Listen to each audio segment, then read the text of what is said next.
In Australia, a 7-story building catches fire. Authorities say more than 100 firefighters struggle to extinguish the massive blaze. More details on this later in the news.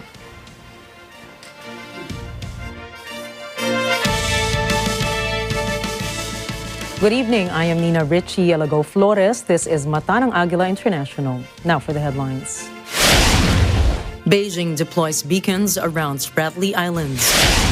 Marcos administration doubles effort ahead of Super Typhoon Mawar's arrival. Beijing and Moscow seal new economic deal. Florida Governor Ron DeSantis announces presidential bid for 2024 U.S. elections. And a cartel shootout in Mexico claims 11 lives.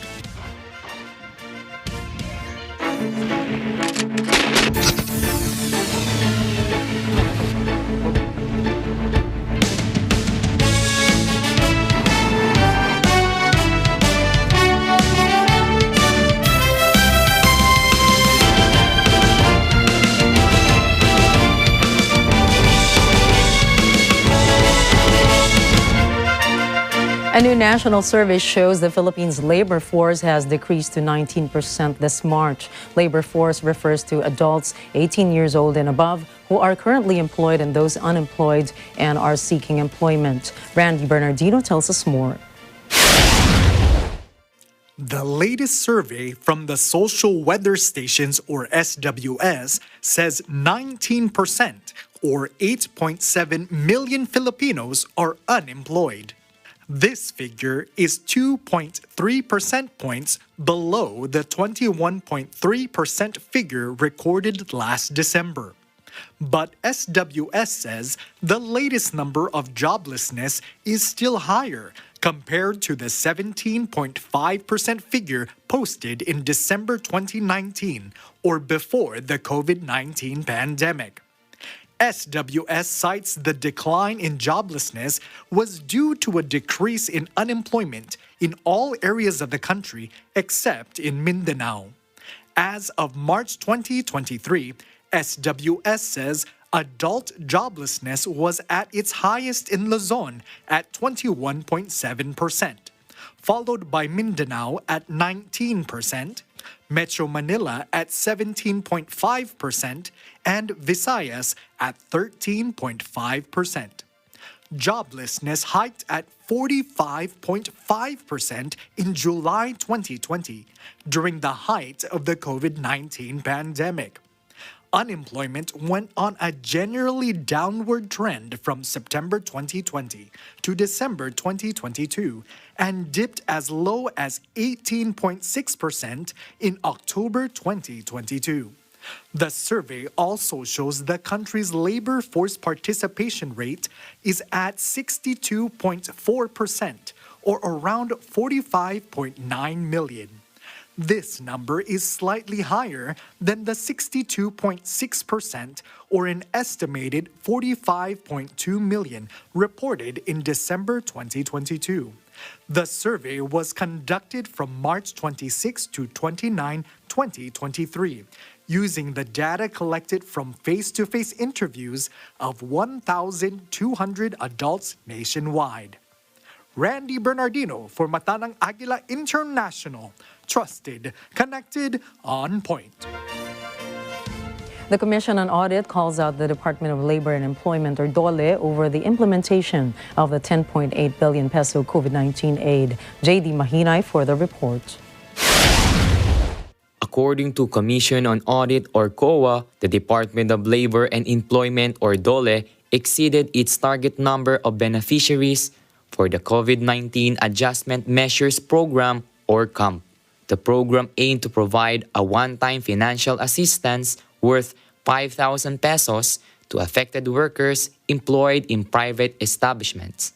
COA notes that DOLE achieved a 99.87% fund utilization rate, or 10.87 billion pesos out of the 10.89 billion peso allocated funds. The Auditing Commission adds that there were adverse findings cited during their audit. Among those included are the releasing of assistance to ineligible beneficiaries, approval of multiple grants to same beneficiaries and an equal opportunity for workers to apply for the program. In 2020, CAMP was launched by the government to assist workers from the private sector reeling from the economic impact of the COVID-19 pandemic. The program was provided under Republic Act 11469 or the Bayanihan to Heal as One Act, which amounted to 3.31 billion pesos, and Republic Act 11494 or the Bayanihan to Recover as One Act, which amounted to 7.58 billion pesos.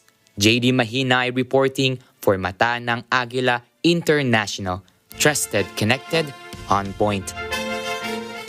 Vice President Sara Duterte is set to visit Singapore and Brunei next month. Eren Santos has the details. Thank you. During the Department of Education's Partners Convergence at the National Museum of Natural History, Vice President Sara Duterte expresses her commitment to continuously forge ties with other countries. The Vice President vows to promote quality education for all. As the Vice President and Secretary of Education, I strongly encourage the private sector to join hands with the government and our development partners to ensure that we can achieve our objectives in education. It is important to note that this convergence is not just about the exchange of ideas, but also about action. The discussions and collaborations that happened during the preliminary activities and convergence of partners should translate into concrete projects and programs for the benefit of the communities we serve. Duterte announces her visit to Singapore and Brunei in June to serve as the Council President of the Southeast Asian Ministers of Education Organization or SIMIO. The Vice President aims to achieve for a regional cooperation in matters of education, science, and culture. She hopes that the Department of Education or DepEd will learn from Singapore and Brunei's best practices in the areas of education. Together with other SIMIO member nations, DepEd is expected to lead the Council through 2023 to 2025. Eden Santos reporting for Mata ng Agila International. Trusted, connected, on point. China's Transport Ministry reports that its South China Sea Maritime Security Center positioned 3 beacons close to Irving Reef, Whitson Reef, and Gavin Reef of the Spratly Islands. According to the ministry, the beacon placement aims to ensure the safety of the navigation and operations of ships. Earlier this month, the Philippine Coast Guard also placed navigational buoys within the country's exclusive economic zone. Tensions rise recently in the contested parts of the South China Sea as Beijing claims nearly the entire waters as its territory. Other countries such as Vietnam, Taiwan, Brunei, Malaysia, and the Philippines also lay claim to these waters. Due to the expected acceleration of the storm's movement in the next few hours, government agencies are doubling their efforts in preparation for Super Typhoon Mawara's entry into the country. The Office of the Civil Defense, or OCD, is scheduled to conduct preventive evacuation in the provinces of Cagayan and Batanes over the weekend in preparation for the typhoon. According to OCD spokesperson Arafi Alejandro IV, the said provinces are possibly to be hit by the super typhoon. OCD adds that they will continue to monitor the strength of the super typhoon as it enters the Philippine area of responsibility before an adjustment to the preventive evacuation is to be advised. The National Disaster Risk Reduction and Management Council is also on blue alert or in full monitoring of the movement of the storm. Meanwhile, the Metropolitan Manila Development Authority, or MMDA, is preparing its pre-positioning of its equipment, which are to be sent to the would-be affected areas. MMDA is also on its declogging operations of canals and waterways. In anticipation of the aftermath of Typhoon Mawar, the Manila Development Authority is preparing its assistance to local governments outside the National Capital Region. Madeline Belial Moratirio for the details. Metropolitan Manila Development Authority or MMDA Acting Chairperson Don Artes says the agency will provide help in other areas outside of Metro Manila in the aftermath of Typhoon Mawar. Artes notes that the local government units in Metro Manila are already well equipped, trained, and prepared. Artes adds that after the agency's personnel are done in the National Capital Region, they are ready to be deployed to other areas affected by the coming storm. MMDA is also preparing disaster risk reduction plans for Typhoon Mawar's entry and is set to be discussed with NCR officials. Pag-asa reports that Mawar intensified into a super typhoon early this morning. Mawar is expected to enter the country's area of responsibility on Friday evening or Saturday morning. Madeline Villar Moratillo reporting for Mata ng Agila International. Trusted, connected, on point. The Philippine Coast Guard and Philippine Ports Authority are on guard for the possible effects of Super Typhoon Mawar may bring to the country. Christina Aguirre for the details. In anticipation of Super Typhoon Mawar, the Philippine Coast Guard or PCG deployed the response groups and quick response teams, particularly in northern Luzon. PCG Officer-in-Charge Vice Admiral Rolando Punzalan Jr. advises their personnel to thoroughly inspect ships, boats, and other fishing vessels before permitting them to sail in order to avoid incidents. PCG also reminds crews and fishermen to focus on the latest weather conditions to avoid any accidents at sea. Meanwhile, Philippine Ports Authority, or PPA, is also preparing for the impacts of the storm to its ports.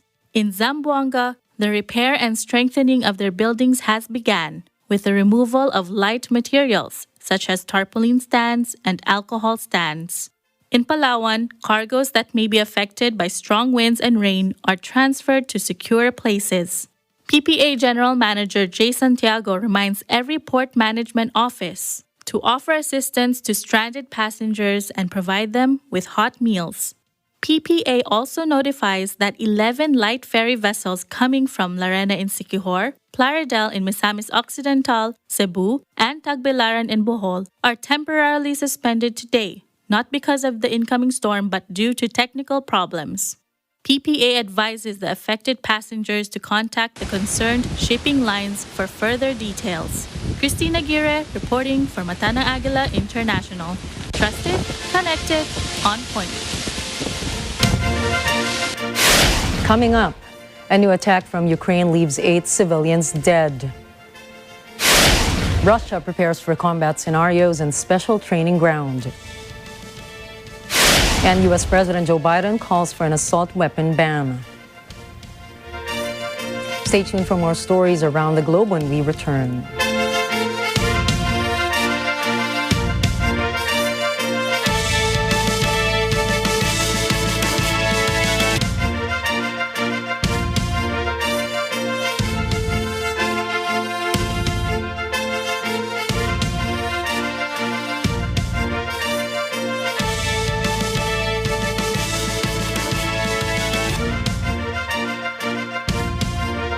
Tradisyon na ng aming resort na magpalaro sa aming mga espesyal na bisita. Kung saan ang mananalo ay makakatanggap ng isang napaka-special prize. Kanina pa kita inaabangan. May itatanong sana ako sa'yo. Ano po yung itatanong niyo? May kakambal ka ba?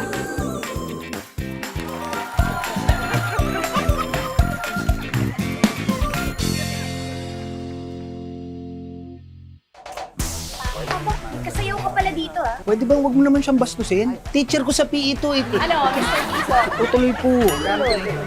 Anong nakain mo? Ang gulay po. Ba't gulay ka nakain mo? Eh, Dad, healthy to Dad eh. Kumain ka naman nito!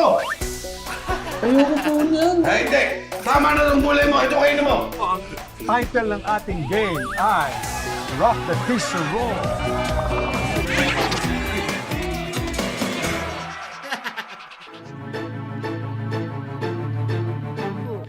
Sa Cine Throwback.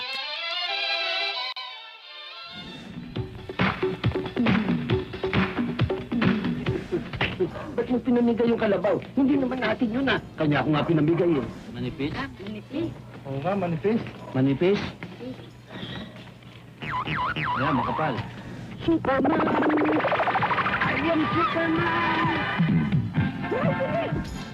linggo, alas 12 ng tanghali. Dito lang sa Net 25.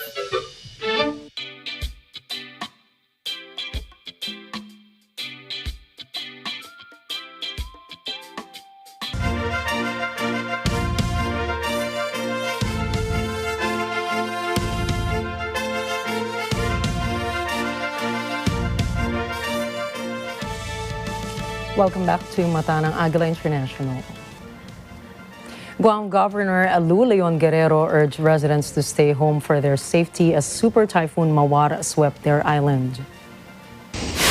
The Joint Typhoon Warning Center said Mawar is the strongest storm to batter Guam in decades. Super Typhoon Mawar also strengthened to the equivalent of a Category 5 Atlantic hurricane with winds of 165 miles per hour and gustiness of up to 200 miles per hour.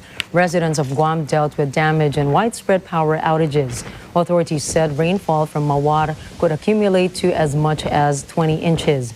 But local reports also saw the typhoon produce waves as high as 45 feet. Flash floods from torrential rains also affected some areas, even locations that do not normally flood. United States President Joe Biden also declared an emergency in Guam. Biden also instructed an immediate federal assistance for the storm-battered island. China has urged Japan to act responsibly after Tokyo announced they are in talks to build a NATO liaison office on its territory. Foreign Ministry spokesperson Mao Ning warns that NATO should not extend its reach beyond the North Atlantic. Mao says China will not accept a bloc confrontation in the Asia-Pacific. She also cautions NATO should remain within its own sphere of influence. President Xi Jinping and Russian Prime Minister Mikhail Mishustin signed 5 new treaties. The new agreements solidified Beijing and Moscow's economic ties, patent programs, and grain trade. From Beijing, China, RT correspondent Donald Corder reports. Mikhail Mishustin just got done with his meeting with Chinese President Xi Jinping, and Mishustin had a lot to say about Chinese-Russian relations. He said that it's important for both countries to deepen cooperation, specifically in the cultural sphere, and that the work that both countries are doing right now in terms of bilateral relations are going to be enjoyed by generations to come down the road. Let's take a listen to more of what Mishustin said there. We sincerely value the good neighborliness, partnership and cooperation that binds Russia and China together.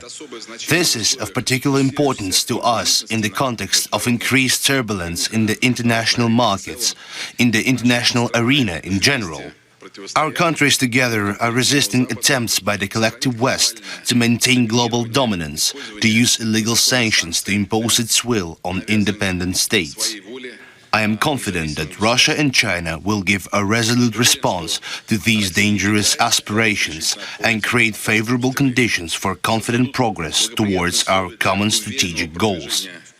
Now, earlier in the day, Mishustin also met with the premier of China's State Council and a number of other high-ranking Chinese officials. The point of this 2-day visit of Mishustin's in China, both in Shanghai and Beijing, mainly focused on the development of deeper cooperation in the sphere of economics between China and Russia. Mishustin said that the trade volume between China and Russia may even exceed $200 billion worth this year, with Russia continuing to be China's #1 supplier of oil. He also said that coal and natural gas exports from Russia to China are increasing as well. And this is all part of a relationship that the Russian Prime Minister said is based in mutual respect for the interests of both countries.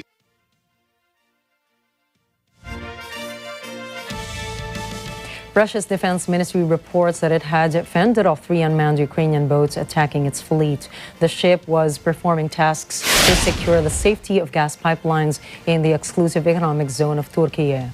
30 минут вооруженными силами Украины осуществлена безуспешная попытка атаковать 3 беспилотными быстроходными катерами корабль «Иван Хурс» Черноморского флота, выполняющий задачи по обеспечению безопасности функционирования газовых трубопроводов «Турецкий поток» и «Голубой поток» в исключительной экономической зоне Турецкой Республики.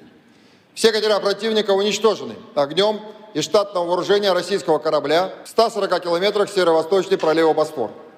Корабль «Иван Хурс» Черноморского флота продолжает выполнение поставленных задач. A new attack from Ukraine has left 8 civilians, including 2 children, dead. Residents say Kyiv forces have intensified their attack after Russia liberated the city of Artemovsk. RT correspondent Steve Sweeney files this report. At least 2 children have been wounded after a Ukrainian rocket struck a school on the outskirts of Donetsk city centre on Tuesday. One of the victims is aged between 12 and 13 years old, born in 2010. As she was rushed to hospital in an ambulance, we are awaiting news of the condition of the other. Now, we've been unable to get close to the hospital, which lies in the Kirovsky district of Donetsk. It's incredibly close to the front line, and Ukrainian shelling is incessant. Now, health officials have said that pressure on hospitals has mounted since the Western supply of more sophisticated arms, particularly these long-range missiles. But thanks to the dedication of the staff there, they have been able to save many lives. War is an epidemic of wounds and injuries. We're fighting for the lives of soldiers, civilians, and, unfortunately, wounded children. Our center has been shelled 4 times over the past year. When we go to work, we're never sure that we will return home alive. But we're sure that this is our duty to provide medical assistance to the wounded. And we will do it as long as we live. Have no doubt.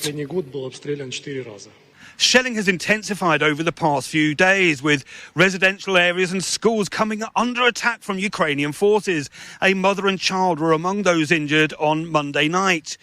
Tuesday should have been a day for celebration. Parents were sharing photographs and footage of their children, celebrating their achievements over the year and their hopes for the future. But for the 2 wounded, there lies a future of uncertainty, a future of pain. This is Steve Sweeney, Donetsk City Centre for RT. Denis Kapushtin, the commander of the Russian Volunteer Corps, or RVC, said it had no plans of slowing down from the front lines against Russia.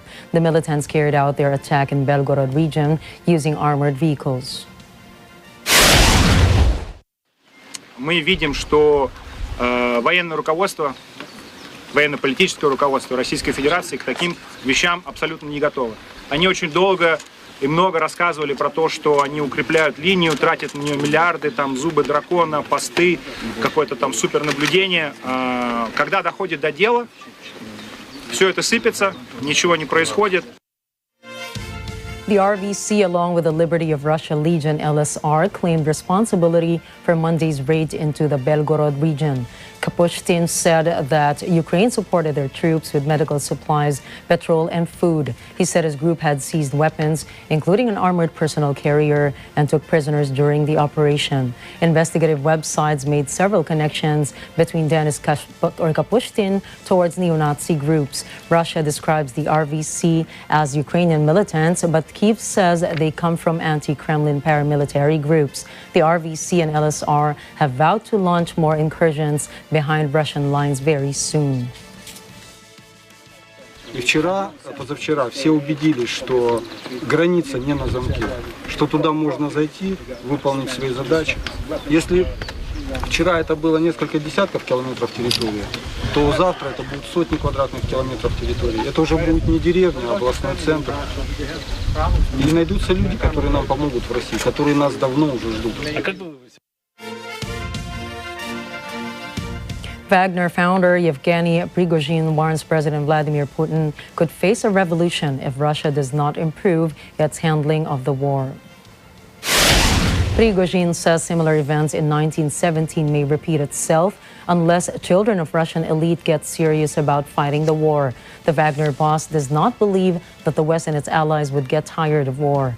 He also doubts China can broker a peace deal between Putin and Ukrainian President Volodymyr Zelensky. He asserts Zelensky is now preparing a counteroffensive to push Russian troops back to its borders before the time when Kremlin annexed Crimea. He believes Ukraine will try to encircle Artemovsk and attack Crimea. Prigozhin says this scenario will not be good for Russia. He also urged Russian forces to prepare for a grueling war. Russian troops with their tanks, bombs, and bullets gear up for the battlefield and special training grounds. From Western Russia, RT correspondent Igor Zhdanov reports.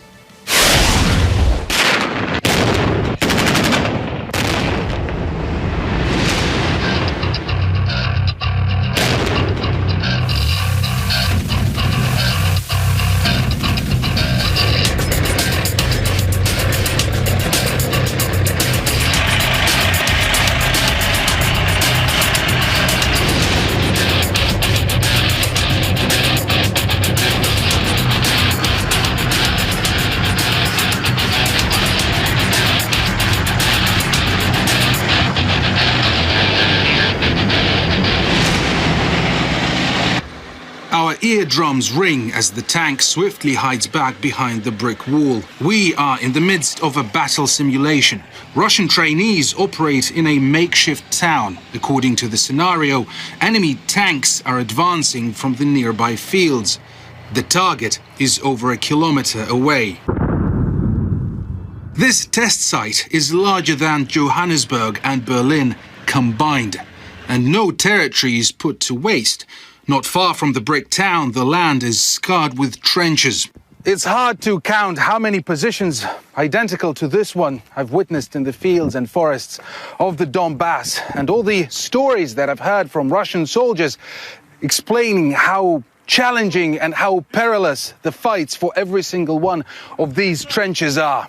Tens of thousands of volunteers and mobilized soldiers have graduated from this place. Sure, no simulation can be as real as an actual battle, but it can come close.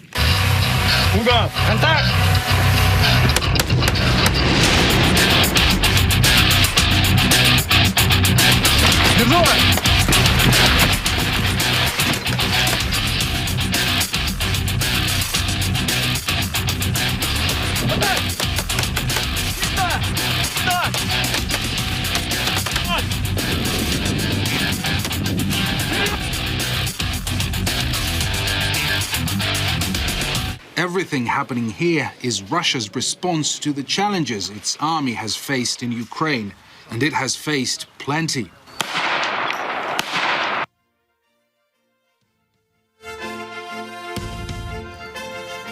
Indian Prime Minister Narendra Modi struck new agreements with his Australian counterpart Anthony Albanese on migration and green hydrogen. The Prime Ministers announced a new migration agreement that will promote two-way mobility of students, graduates, academic researchers, and business people. They also agreed on the terms of reference on a bilateral green hydrogen task force that will promote cooperation in producing the gas without use of fuel or fossil fuels. The leaders said they expect to complete negotiations on a free trade deal before the end of the year. The Indian migration accounts for only 3% of Australia's population and is the nation's fastest growing ethnic minority. Modi described the migration as the real strength in the growing bilateral relationship. He last visited Australia in November of 2014, just months after his government was first elected.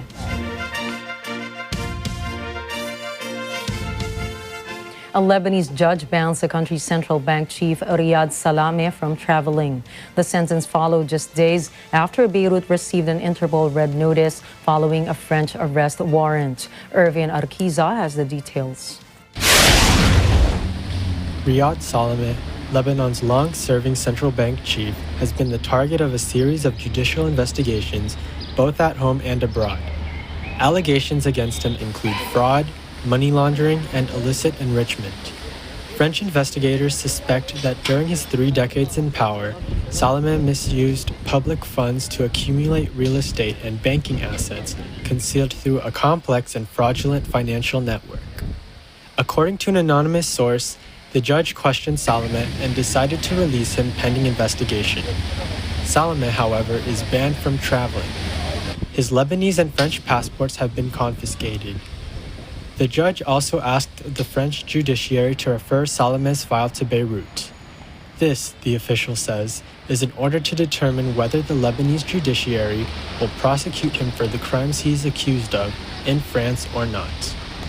Interpol circulated the red notice last week after a French magistrate issued a warrant for Salameh. Salame failed to appear for questioning in Paris before investigators, probing his sizable assets across Europe. Irvin Arquiza, for Mata ng Agila International, trusted, connected, on point. Far-right Turkish leader Umit Ozdag has endorsed opposition candidate Kemal Kılıçdaroğlu for the Turkish presidency. Ozdag said he had first sought talks with Turkish President Recep Tayyip Erdogan, but decided against endorsing him because their plans did not coincide. Kılıçdaroğlu and Ozdag have agreed on a plan to send millions of migrants back to their countries within a year. Turkey hosts the most refugees in the world, with 3.5 million Syrians under temporary protection. Kılıçdaroğlu was chosen to run for president by an alliance of 6 opposition parties, but fell short in the May 14 elections. He now needs to attract voters who abstained or those who did not vote at all, given that the third-place Sinan Ogan has now endorsed the incumbent president for the coming runoff. The far-right candidate endorsed Erdogan at a news conference in the capital of Ankara. Ogan cited Erdogan's parliamentary majority as a reason for his move, saying that his decision will be the right one for the country and the nation. Seçimlerin ikinci turunda Cumhur İttifakı adayı Sayın Recep Tayyip Erdoğan'ı destekleyeceğimizi beyan ediyorum. Bize ilk turda oy veren seçmenlerimizi de ikinci turda Sayın Erdoğan'ı desteklemeye davet ediyorum. Florida Governor Ron DeSantis announced his bid for the Republican presidential nomination on a Twitter Spaces event hosted by tech CEO Elon Musk. DeSantis is known as former President Donald Trump's closest rival in the coming Republican primaries. The Florida governor alluded to how the American decline is not inevitable if they would not be able to change their culture of losing within their own party, drawing parallels on how Donald Trump failed their party in the midterm elections against the Democrats. DeSantis remarked on how the paradigm shift should be a conscious choice and how America should choose a new direction to pursue a path that will lead to American revitalization, how it is their job to restore sanity to our nation. The governor hit on a variety of Republican concerns about the state of the country, including several pressure points like inflation, diversity and inclusion goals in companies and government agencies. We held the line when freedom hung in the balance. We showed that we can and must revitalize America. We need the courage to lead and the strength to win. I'm Ron DeSantis, and I'm running for president to lead our great American comeback. United States President Joe Biden wants to see assault weapons and high-capacity magazines banned. His call for tougher gun laws came during a speech marking the one-year anniversary of the mass shootings at an elementary school in Uvalde, Texas. We can't end this epidemic until Congress passes some common-sense gun safety laws that keep weapons of war off our streets and out of the hands of dangerous people. Until states do the same thing. How many more parents will live their worst nightmare before we stand up to the gun lobby?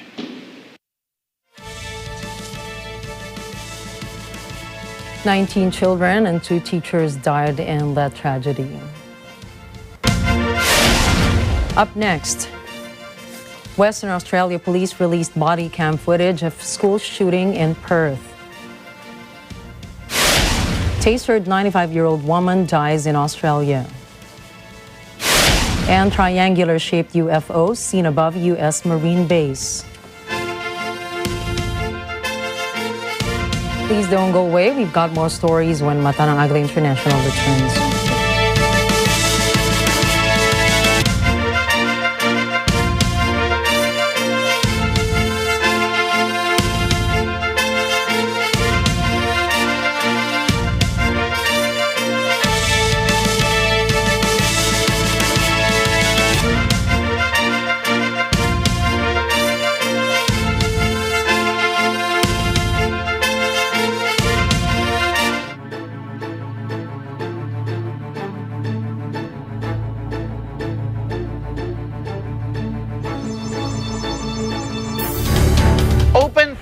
business is traversing Electric Avenue as we discuss the potential of electric vehicles or EVs in the country. How favorable is it for consumers and MSMEs to use EVs beyond being exempted from number coding or getting favorable tax cuts? We'll talk about the nitty-gritty of going electric with Mr. Dennis Nang, CEO and founder of Mober, a pioneer in delivery and logistics service using EVs. We consolidate the deliveries, we make the delivery cheaper. At the same time, the consumer will enjoy a same-day delivery. Open for business with Cesar Vallejos, Sunday, 9 p.m.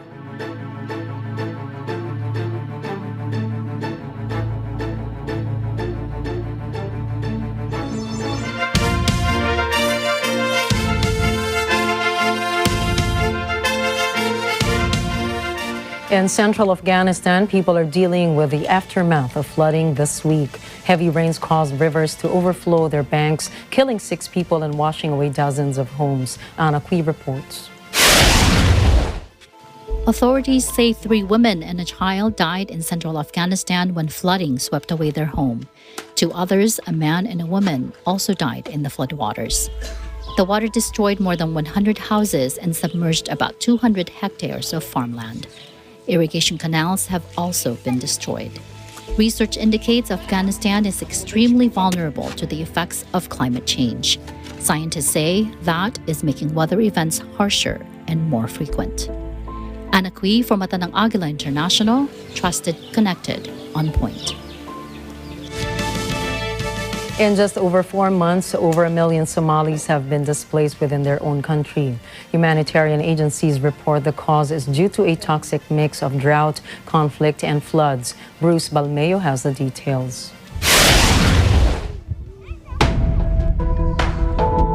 The UN Refugee Agency, UNHCR, and the Norwegian Refugee Council, or NRC, report that around 433,000 people were forced from their homes between January 1 and May 10. This as a grinding Islamist insurgency rages on and clashes break out in the breakaway Somaliland region.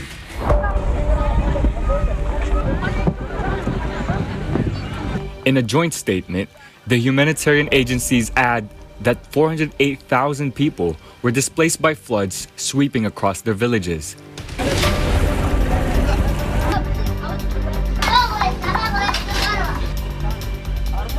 Another 312,000 people were displaced by ravaging drought.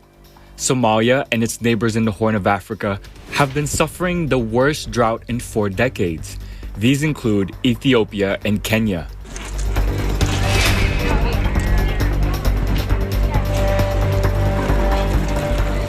Five failed rainy seasons have left millions of people in need. Crops and livestock have been destroyed. UN Chief Antonio Gutierrez and world governments seek funding of $7 billion to help those in need across the region. The UN humanitarian agency OCHA say at least 43.3 million people require life-saving and life-sustaining assistance in the Horn of Africa. UNHCR and NRC say the number of people displaced within Somalia's borders now stands at 3.8 million. 6.7 million people are struggling to find food. More than 500,000 children are severely malnourished. Bruce Balmeo for Mata ng Agila International, trusted, connected, on point. In Mexico, a deadly shootout between 2 drug cartels claims 11 lives and injures 7. The gun battle erupted at a car rally in Baja California.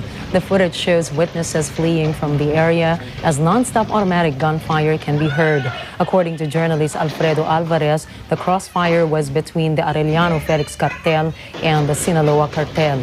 Sources say the conflict is thought to be over trafficking rights as the region lies on the border with the United States.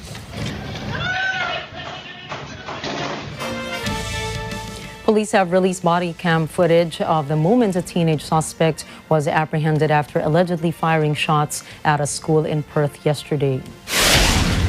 On the footage, as terrified students and staff hide in classrooms, officers are seen plunging the body to the ground and placing him in handcuffs. Nobody was reported to be injured during the ordeal. The motive behind the alleged attack remains unknown. 2 firearms were seized from a car thought to be the one the teenager arrived in. The guns found were 2 rifles and are licensed to the house the teenager lives in. On Wednesday, multiple shots were fired at the Atlantis Beach Baptist College in Two Rocks just after midday.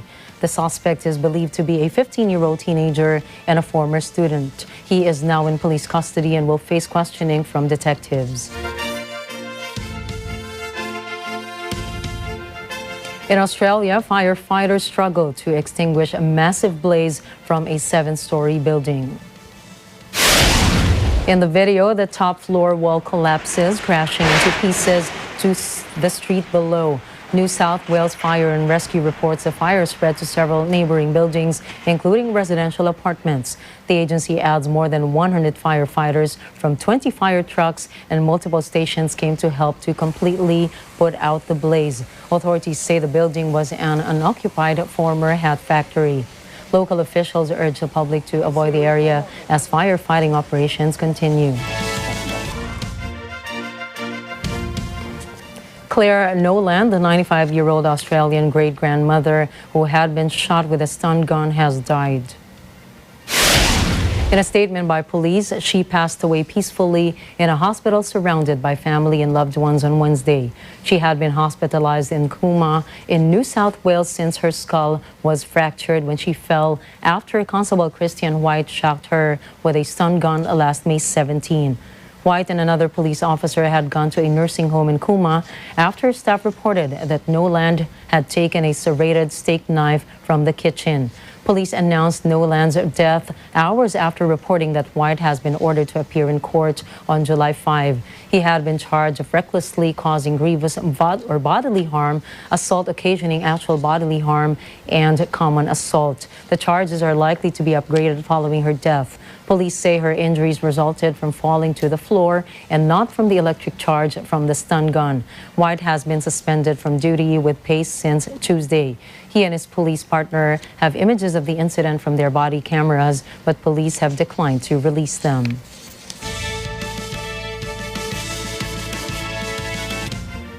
King Charles III and Queen Camilla have arrived in Northern Ireland for a 2-day visit. It is the first time the couple have visited the region following their coronation earlier this month. They arrived at Hazelbank Park in Newtown Abbey in the county of Antrim, where they officially opened the new coronation garden created by Irish designer Diarmuid Gavin. Among the public representatives to meet Charles was the Sinn Féin MP for North Belfast, John Finucane. They were told the special garden in honor of their coronation marks the beginning of a new green initiative for Antrim and Newtown Abbey Borough Council. Buckingham Palace says Sophie, Duchess of Edinburgh, spent 2 days in Iraq. The royal's visit to Iraq was aimed to learn the challenges faced by women and girls as part of her work to support survivors of sexual violence in conflict. Sophie gave her speech at the annual Women's Voices First Conference, the agenda to encourage women's participation in peace processes and conflict resolution. In 2019, Sophie champions a global measure to prevent sexual violence in conflict. Aside from her initiative, the Duchess also met President Abdul Latif Rashid and Prime Minister Mohammed Shia al-Sudani on her trip to strengthen diplomatic ties. Texas Republicans are in a civil war over their House Speaker's behavior. Texas House Speaker Dade Phelan went viral after a video surfaced of the GOP House leader slurring his speech in a drunken stupor. The elected official is facing calls to resign from within his own party. Texas Attorney General Ken Paxton released a statement sharing his thoughts on the matter. Texans were dismayed to witness his performance presiding over the Texas House in a state of intoxication. or intoxication. His conduct negatively impacted the legislative process, which then constitutes a failure to live up to his duty to the public. However, Republican operatives in the state believe Paxton's words to be coincidental, as the House General Investigating Committee has been looking into the firing of whistleblowers on Ken Paxton's alleged illegal conduct. Mr. Campbell sent an amendment. The amendment is acceptable to the author. Is there objection to the opposite amendment? The chair has none. The amendment is adopted.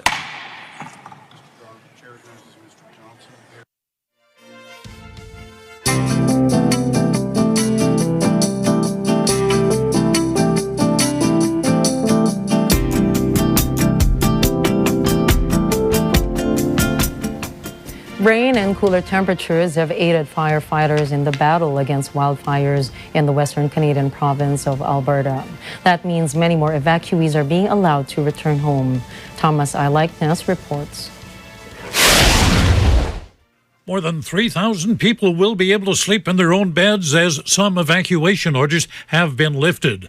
About 7,000 others are still waiting for the green light to return home. Alberta wildfire spokeswoman Christine Tucker says the rain has been a welcome sight. Many Albertans are happy to see the rain, none more than those who've been evacuated from their homes. To them, I will say that while conditions are helping, there's still work to do to contain these wildfires. Tucker says the number of active fires has dropped to 65. She adds that cooler, wetter weather has slowed the growth of the blazes that are still burning.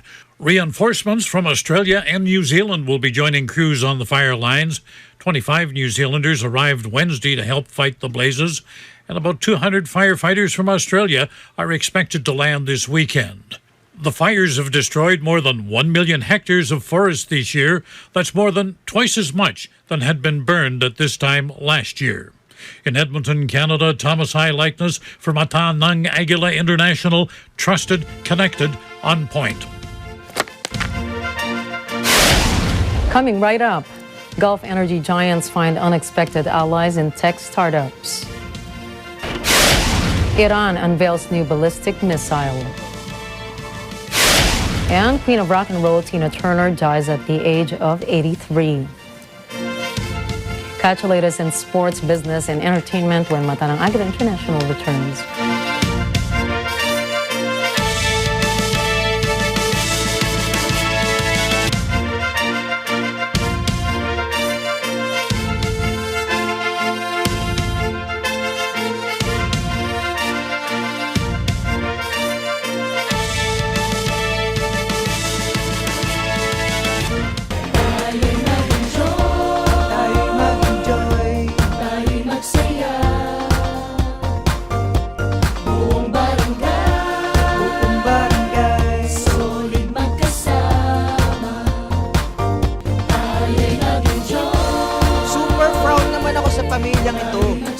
Hindi ko kayo ipagpapalit kahit kanino.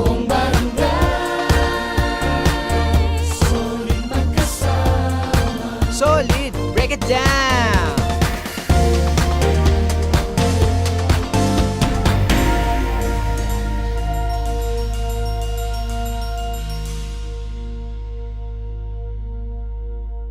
Hi guys, my name is Empoy Marquez. Buti nandito ka. Kasi strict parents ko, gusto niya ako mapunta ng States. Break na tayo. Focus muna ako sa work.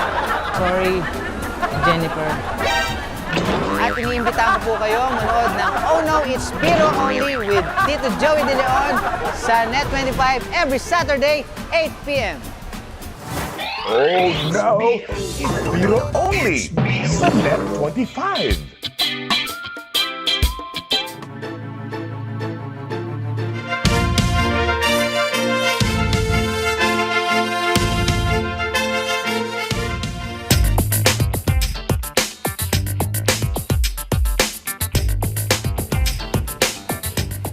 Gulf energy giants find unexpected allies in tech startups as they combat production emissions. Major players from Saudi's Aramco to the United Arab Emirates ADNOC seek to play their part in the climate discussion while keeping their oil production flowing. Carbon capture was a hot topic at a recent climate tech conference in Abu Dhabi. Various startups display their advancements in carbon capture and storage, or CCS, which extracts carbon dioxide as it is pumped from power plants and heavy machinery. The UN's Intergovernmental Panel on Climate Change says the existing fossil fuel infrastructure will push the world beyond the global warming limits of 1.5 degrees Celsius above pre-industrial levels. The general consensus of big energy is to get serious about carbon capture technology.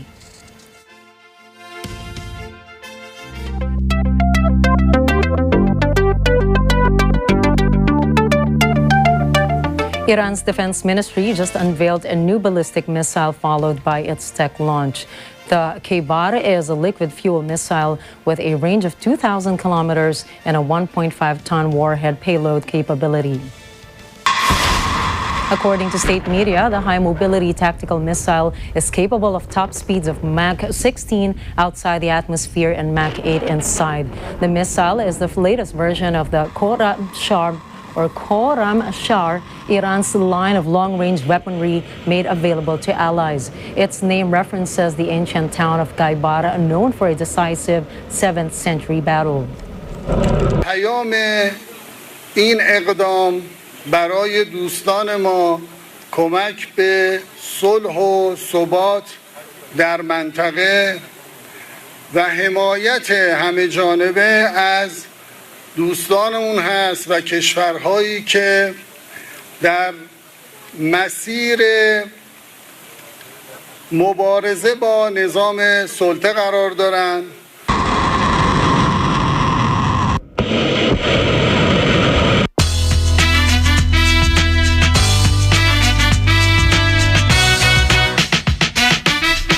Did you miss the performances of the award-winning girl group Fourth Impact? Well, they are back with their cover song Flowers by Miley Cyrus.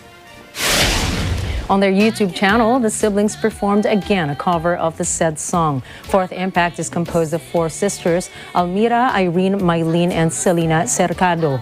The four said this was their return after 10 years when they last visited America. The siblings taped in California for this iconic song about self-empowerment. Dozens of movie and television writers launched a major strike in New York's Rockefeller Center. The group demands better royalty payments and guarantees to safeguard their jobs from artificial intelligence. Other strikes continue in the United States after negotiations between the Writers Guild of America and studio productions failed.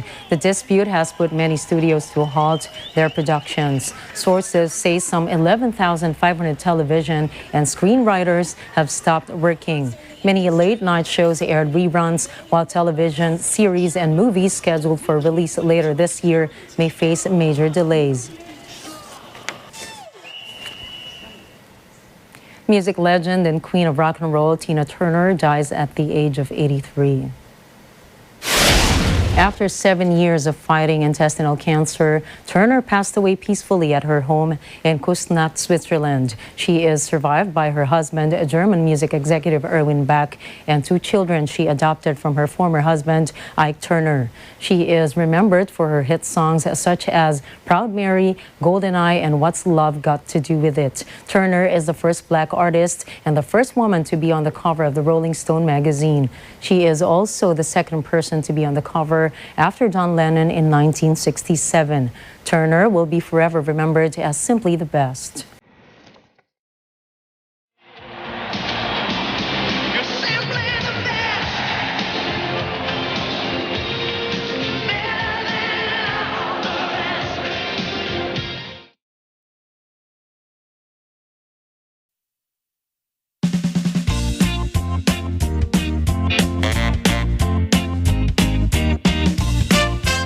After being shelved for 3 years due to the pandemic, one annual celebration of strawberries has returned with the same crowd favorite strawberry-themed food and attractions. This time, however, at a new spacious venue.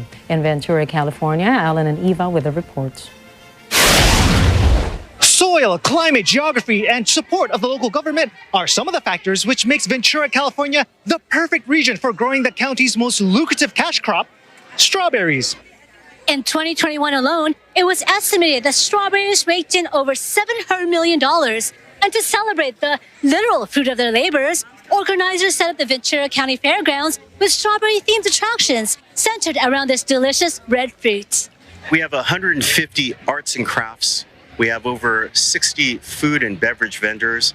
There are 4 strawberry growers. There are carnival rides. We have the Ninja Nation obstacle course. What makes us different from all the other fairs people go to is that these are mom and pop and nonprofit organizations like youth football teams and marching bands and things like that. We keep the booth rental cost to a minimum just to cover our cost and overhead so that all the nonprofit organizations and businesses can earn a decent living. California grown strawberries, they're so sweet. The whole environment that they have here, the music, the arts and crafts, everything is just a fun experience. And I think the energy, everyone's having fun, everyone's eating, everyone's full and happy. The energy of the people here at the event is very positive. Everybody seems very friendly so far.